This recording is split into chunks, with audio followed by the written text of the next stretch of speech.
Hey guys, welcome back to my channel. It's your girl Mills and I'm back with another video. Today I'm going to be telling you how you can register your foreign marriage in Brazil. Marriage certificates abroad recognized in Brazil, but for your marriage certificate to be valid, it needs to be registered in Brazil. If you're a Brazilian and you got married to your partner abroad or out of Brazil and you want to register your marriage in Brazil, keep watching.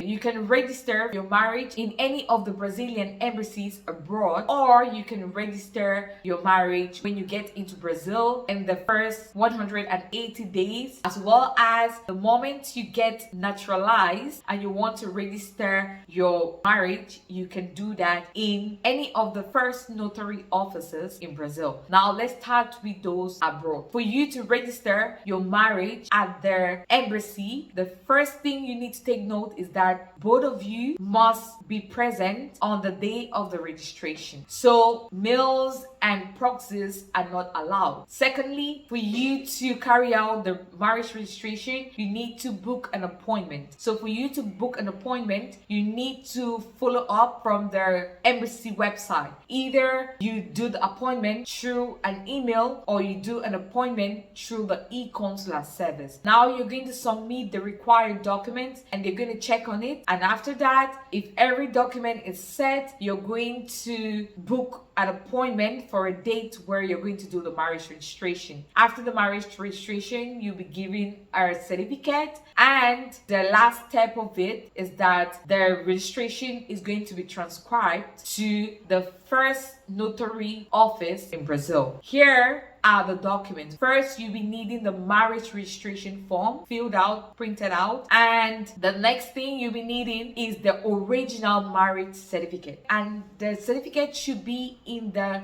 language that is accepted by the Brazilian embassy. From the Brazilian spouse, you'll be needing your birth certificate as well as your passport and your CPF. For the foreign partner, you'll be needing your passport and your CPF. In the case where any of you have divorced before or have a separated marriage before, you need to also bring a document to prove that. In the case where you're a widow or a widower, you also need to prove that with a death certificate. And you pay the necessary fees for it to be registered, and it gets registered and you get the certificate. For those who are in Brazil, now for example, if you're a naturalized citizen and you decide to register your marriage in Brazil, what you need to do is just to go to any of the first office notaries in Brazil. There are two ways you can do the registration. Either you do the registration at their first office notary in Brasilia by post, or you can do it by going to any nearest first notary office in Brazil. And for you to take that, you submit the same documents. For the Brazilian spouse, you submit your birth certificate, the original marriage certificate, as well as your CPF and your identity document. For the foreign spouse, you're going to submit your passport as well as your CPF. Take all of these documents to the first office notary closest to you and you do your marriage registration, and you're going to be given a certificate. In the case of the embassy, it's going to pass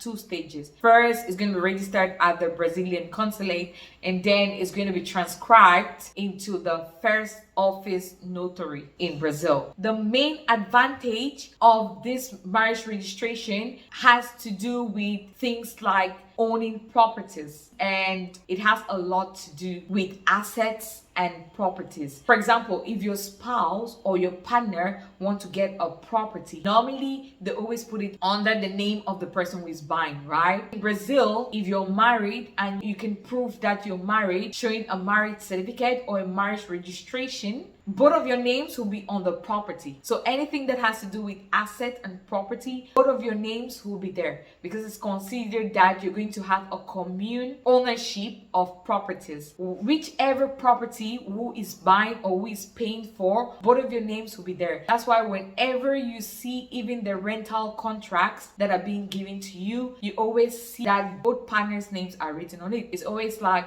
the owner of this house is that, married that, or divorce from that, it's always written there on all the properties that you check, like contracts, house properties, assets, and all those things. So that's the advantage that you have, such that even if one partner is not there, the other partner can represent because your name is there. If you find this video interesting, make sure you leave a thumbs up, like, share, and please, if you haven't subscribed to my channel, make sure you do so and you hit on the notification bell so that you get updated every time I upload a new video in that same light. Ciao.